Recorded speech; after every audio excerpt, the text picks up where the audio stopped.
नमस्कार, करेन्ट न्युजमा स्वागत छ। म अमृतराज काफले। दर्शकवृन्द, 2074 साल फागुन 3 गते दोस्रो पटक प्रधानमन्त्री बनेका तत्कालीन नेकपा एमालेका अध्यक्ष केपी शर्मा ओलीको पछिल्लो 10 महिने कार्यकाल निकै आरोह अवरोहपूर्ण रह्यो। ओलीले दोस्रो पटक प्रधानमन्त्रीको पद तथा गोपनीयताको शपथ ग्रहण गरे। यताको राजनीतिक, आर्थिक, सामाजिक, प्रशासनिक तथा विकास निर्माणमा सूचक हेर्ने हो भने आशा गरे अनुसारका प्रगति कहीँ कतै देखिएको छैन।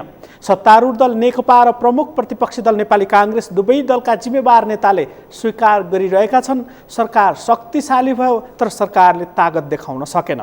आज हामी पार्टी जीवनको आन्तरिक समीक्षामा जुटेको र मुलुकको समृद्धि र विकासको प्रश्नमा अल्मलिरहेको वर्तमान नेकपा नेतृत्वको सरकारको 10 महिने कार्यकालको समीक्षा गर्दैछौँ। शक्तिशाली सरकारको नेतृत्व गरिरहेको नेपाल कम्युनिस्ट पार्टी नेकपा अहिले आन्तरिक विवादका बीच गरमागरम बहस र छलफलमा जुटेको छ। सत्तारूढ दल नेकपाको पछिल्लो स्थायी समिति बैठकमा अध्यक्षद्वय केपी शर्मा ओली र पुष्पकमल दाहाल प्रचण्डको प्रस्ताव विरुद्ध पूरक प्रस्तावको चाङ नै लाग्यो। यही बीचमा बालकृष्ण ढुङ्गेलको रिहाईबाट सुरु भएको कानुनी राजको प्रश्नमा क्रमशः रेशम चौधरी हुँदै दीपक मनाङ्गेसम्म जोडिन पुगे। यसले पनि सरकारलाई झनै अलोकप्रिय बनाइदिएको छ।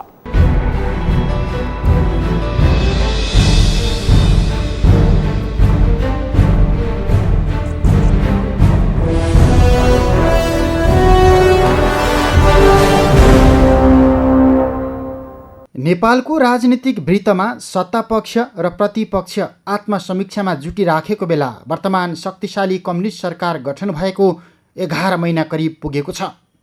सरकारको प्रभावकारिता र भूमिकाको प्रश्नमा सरकार बाहिर जति असन्तुष्टि छ त्योभन्दा ठुलो आशंका र असन्तुष्टि नेकपा भित्रैबाट व्यक्त भइराखेको छ।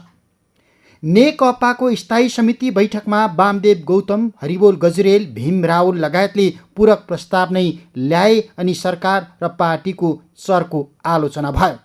यो सुखी नेपाली, समृद्ध नेपालको नारा उचालेको वर्तमान सरकार गठन हुँदाको तुलनामा ओलीको आत्मविश्वास र लोकप्रियता दुवै क्षयीकरण हुँदै गइराखेको परिणाम हो।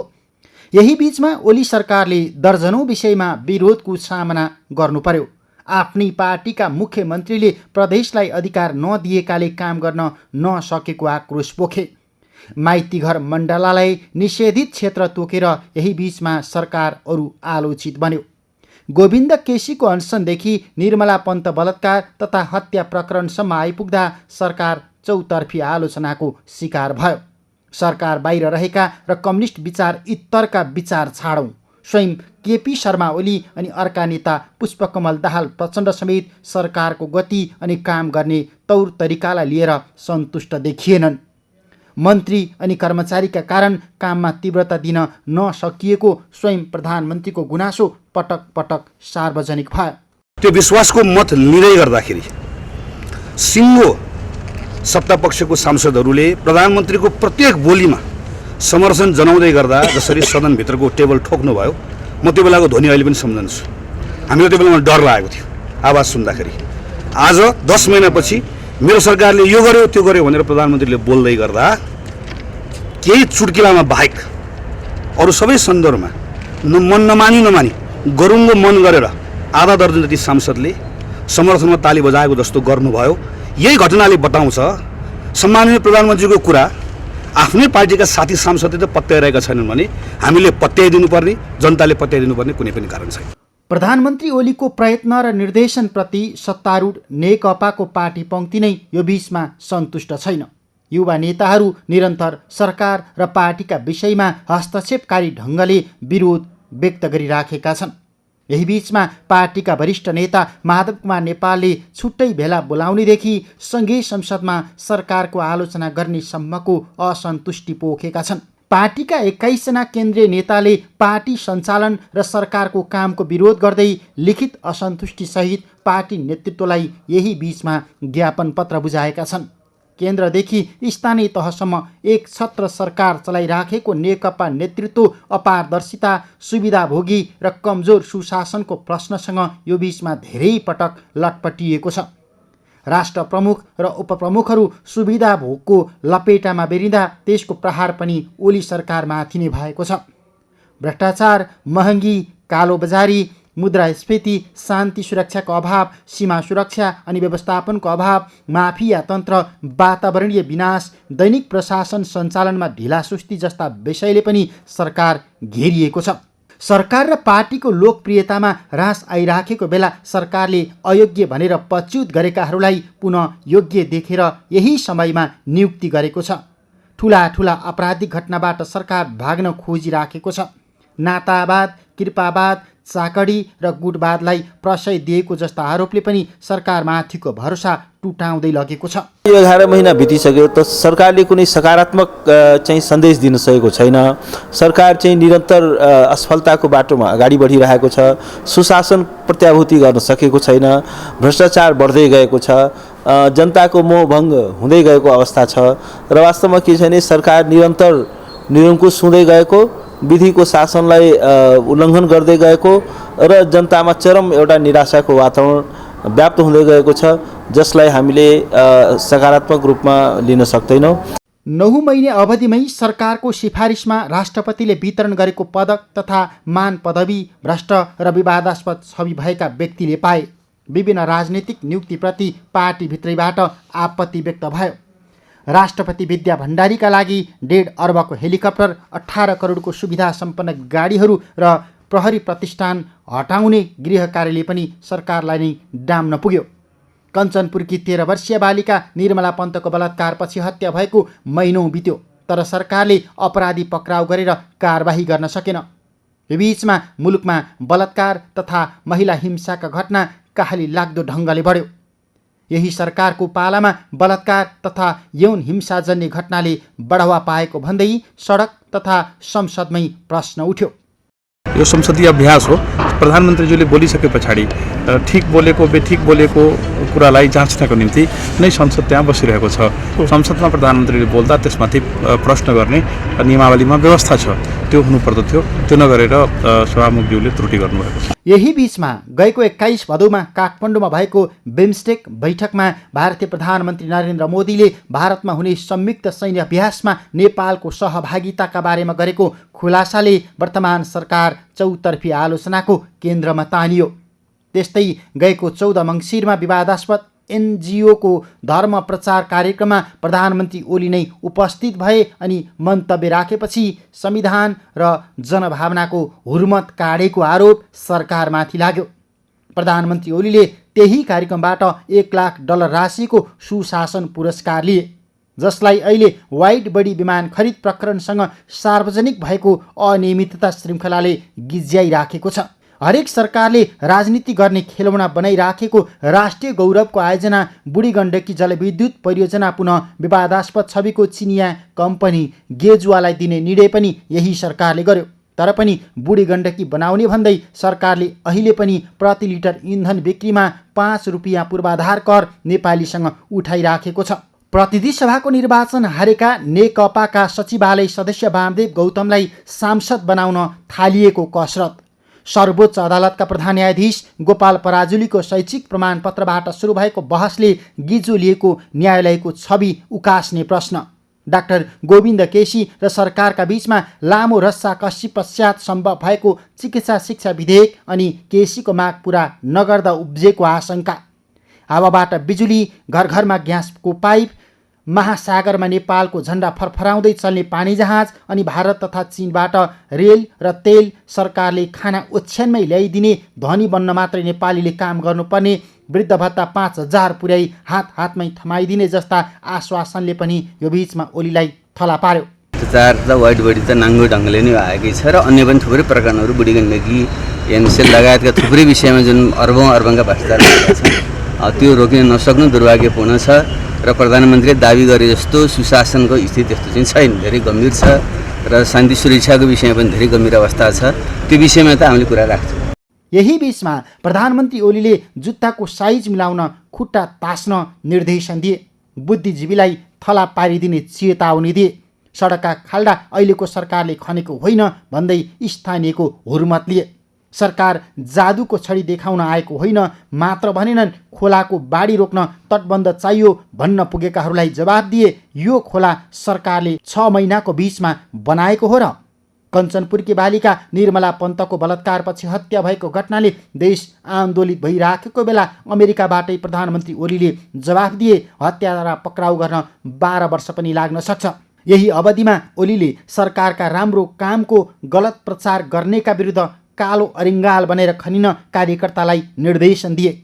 मङ्सिर 11 गते राज्य कोषको 13 करोडभन्दा बढी खर्च सिद्ध्याएर काठमाडौँका अधिकांश बिजुलीका खम्बामा रातारात प्रधानमन्त्री ओली सामाजिक सुरक्षा महाअभियानका नाममा जताततै छाए, तर जनताले केही पनि पाएनन्। गीतका लेखक अनि गायकहरूलाई प्रधानमन्त्री ओलीले बालुवाटारमा बोलाएर यही अवधिमा भने, अब गरिबीका गीत नलेख्नुहोस्, गरिबका गीत नगाउनुहोस्। समाचार सम्पादकहरूलाई बोलाएर समाजमा निराशा गाउने समाचार दिँदै नदिनु भन्दै निर्देशन दिए। रारामा पुगेर सम्बोधन गर्दै प्रधानमन्त्री ओलीले भने, माइत जान लागेकी बुहारीको साडी काटेर मुसाले अलपत्र बनाइदिन्छ, ससुराली जान लागेको ज्वाइँको कोट काटिदिएर मुसाले बदमासी गर्छ। नेपालका बुद्धिजीवी यही मुसा जस्तै भए, यिनले सरकारलाई कामै गर्न दिएनन्। देशभर करको आतंक अचाक्ली भएपछि सर्वसाधारण आन्दोलित भइराख्दा प्रधानमन्त्री ओलीले सार्वजनिक सम्बोधनका क्रममा भने, नेपालको कर संसारकै सस्तो छ, यस्तो सस्तो कर पाउने अनि फेरि सरकारकै विरोध गर्ने यो चाला कस्तो हो। दक्षिण एसियाकै गलत उदाहरण सुनाएर यहाँ पनि प्रधानमन्त्री ओलीले झुट्ठो बोलेर जनतालाई झुक्क्याए। यसको श्रृङ्खला निकै लामो छ।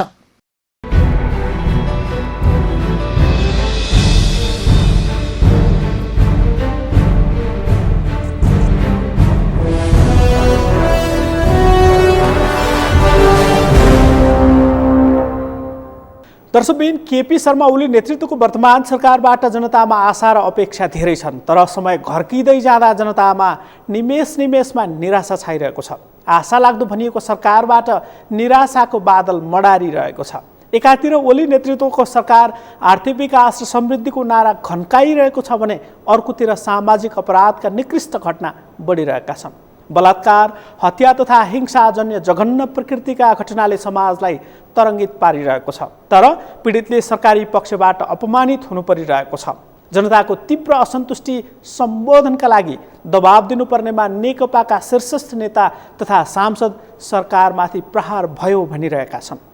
स्वयं प्रधानमन्त्री तथा सरकारका मन्त्रीहरू नै अघिल्लो सरकारभन्दा शान्ति सुरक्षा चुस्त दुरुस्त भएको र विकासमा तीव्रता आएको दाबी गरिरहेका छन्। बारम्बार संसदमा प्रश्न उठेपछि पुनः सम्बोधनका लागि पुगेका प्रधानमन्त्री ओलीले के भने त? थप सामग्री एकैछिनको विश्रामपछि।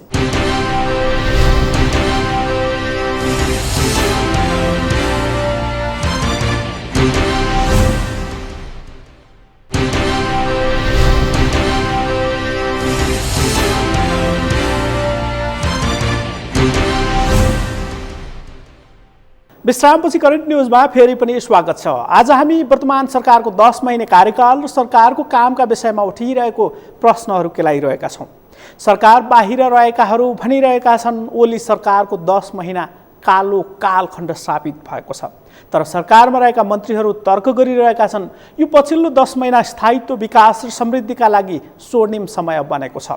तर केपी शर्मा ओलीले 2074 साल फागुन 3 गते दोस्रो पटक प्रधानमन्त्रीको रूपमा पद तथा गोपनीयताको शपथ ग्रहण गरेताको अपराधको सूची हेर्ने हो भने पछिल्ला 4 महिनामा मात्रै 118 भन्दा बढी बालिकामाथि बलात्कारका घटना भएका छन्। निर्मला पन्त घटनाबारे प्रहरीका उच्च पदस्थ कर्मचारी नै अनुसन्धानको घेरामा तानिएका बेला 14 जना बालिका सामूहिक बलात्कारको शिकार भएकोमा 3 सुस्त मनस्थितिका बालिका परेका छन्। छिमेकीबाट आफ्नै बुबा तथा हाडनाताबाट, शिक्षकबाट, प्रहरी, सेना र कर्मचारीबाट अथवा घरेलु बाल श्रममा रहेका बालिका समेत असुरक्षित छन् भन्ने देखिएको छ। यसले देशमा सामाजिक सुरक्षाको अवस्था कस्तो छ उदाङ्गो पारिदिएको छ। तर पनि स्वयं प्रधानमन्त्री यो मान्न अझै तयार देखिँदैनन्।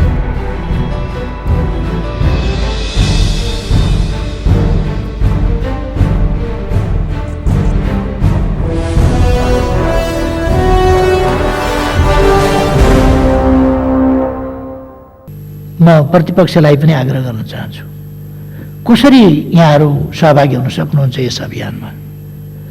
सकारात्मक भूमिका अझ प्रभावकारी ढङ्गले कसरी खेल्न सक्नुहुन्छ? रचनात्मक भूमिका, त्यसका निम्ति कस्तो वातावरण सरकारले बनाउनुपर्छ? म सरकारको तर्फबाट भन्न चाहन्छु प्रतिपक्षलाई, आज राष्ट्र निर्माणको समय छ, आउनुहोस् जुटेर काम गरौँ। प्रतिपक्षलाई अनुकूल बनाउनका लागि के गर्नुपर्छ कदम चाल्नु सरकार, निर्णय गर्न सरकार, काम गर्न सरकार तयार छ। आउनु सँगै मिलेर काम गरौँ, देश बनाऊ। यस सरकारको नीतिमा भेदभाव देखियो भने, यस सरकारको बजेटमा पक्षपात देखियो भने, यस सरकारको कार्यान्वयनमा पक्षपात देखियो भने त्यो उचित हुँदैन। त्यसप्रति म सजग छु, मेरो सरकार सजग छ र त्यस्तो हुन सक्दैन।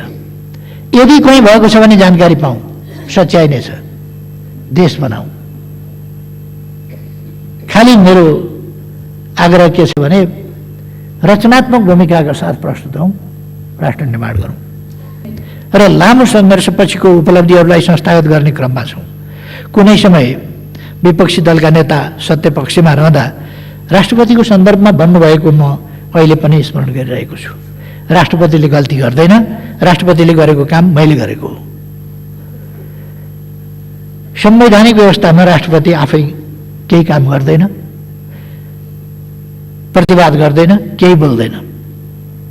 जुन संस्था आफै केही गर्दैन, केही बोल्दैन, त्यसमाथि हमला गर्नुको अर्थ के हो बुझ्न सकिन्छ। राष्ट्रपतिमाथिको हमला होइन यो गणतन्त्रमाथिको हमला हो। र यसलाई हामीले त्यसै रूपमा बुझेका छौँ। विवादमा ल्याइएको शीतल निवास सम्बन्धी हरेक निर्णय सरकारले गर्छ, राष्ट्रपति संस्थाले होइन। यस संस्थाको गरिमाका लागि राज्यबाट गरिने व्यवस्थामा अनावश्यक ढोङ वा दरिद्रता प्रदर्शन गरिरहनु पर्ने आवश्यकता पनि म देख्दिनँ। एउटा ढोङ्गी तरिकाले यो पनि नभए हुन्छ, त्यो पनि नभए हुन्छ, त्यस्तो पनि होइन। त्यो संस्थाको गरिमा अनुसारको अभ्यास आचरण हुन्छ र त्यस्ता निर्णय सरकारले गर्छ। प्रहरी तालिम केन्द्र सम्बन्धी निर्णय पनि आजको होइन, धेरै अहिलेको हो। अहिले राष्ट्रपतिले सार्दिया हो र राजतन्त्र नेपालमा हुँदा त्यो भएको थियो। त्यो प्रहरीको तालिम केन्द्र हुने बित्तिकै, स्थापना हुने बित्तिकै सहरका बिचमा, शहर पनि नभएका ठाउँमा फायरिङ कहाँ गर्ने, अरू प्रकारका अभ्यास कहाँ गर्ने पुगेन भनेर त्यस बेला निर्णय गरेको हो। कसले गर्यौँ हामी सम्झ्यौँ।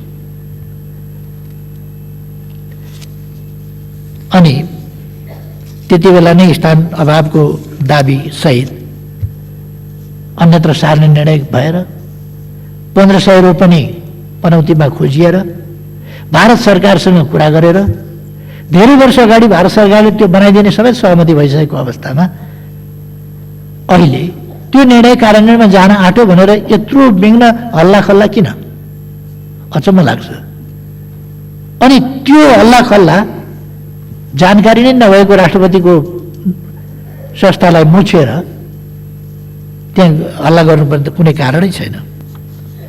अन्यायमा परेका वा आपराधिक घटनाका शिकार भएका निर्मला वा अन्य छोरी चेलीहरूलाई न्याय सडकमा पोखिने अमर्यादित एवं अराजक भिडले दिने होइन, सरकारले दिन्छ।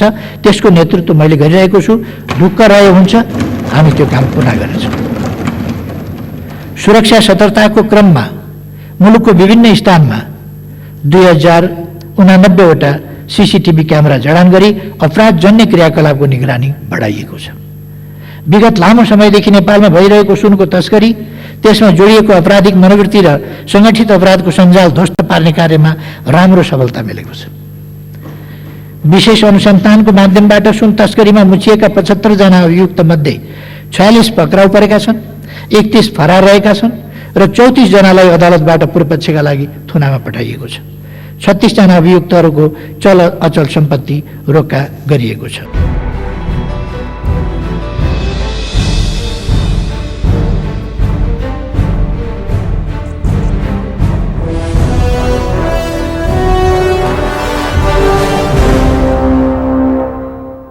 सङ्घीय संरचना अनुसार तिनै तहका सरकारमा जताततै नेकपाको वर्चस्व छ, तर संसदमा सांसदहरूले नुन भुटुनको भाउ बढ्यो भन्दा प्रधानमन्त्री ओली जवाफ दिन्छन्। सानो हुँदा 50 पैसा माना घिउ 90 रुपैयाँ तोला सुन आउँथ्यो, अब अहिले त्यो भाउ निकै बढिसक्यो। संसदमा बहुमत हुँदाहुँदै कर्मचारी समायोजन अध्यादेश ल्याइयो। वाइड बढी काण्ड, सुन तस्करसँग विदेशमा प्रहरी प्रमुखको उठबस, सिन्डिकेट विरुद्धको अर्थहीन प्रहार, गैर सरकारी सङ्घ संस्थालाई अङ्कुश लगाउने प्रतिबद्धता सबैले एकाएक सरकारको समाजवादी गतिलाई गिज्याइरहेको छ।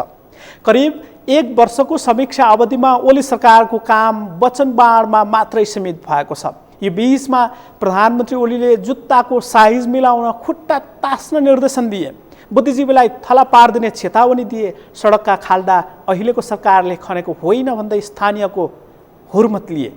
यही अवधिमा ओलीले सरकारका राम्रा कामको गलत प्रचार गर्ने विरुद्ध कालो अरिङ्गाल बनेर खनिन कार्यकर्तालाई निर्देशन दिए। तर जनताको आँखाले हेर्दा यो अवधि वचनको बाँड बाहेक केही उपलब्धि देखिएन। हवस् त, करेन्ट न्युजको आजको समय सकियो। भोलि फरक विषयका साथ उपस्थित हुने नै छौँ। नेपालको पहिलो न्युज च्यानल सगरमाथा टेलिभिजन हेर्दै गर्नुहोला। नमस्कार।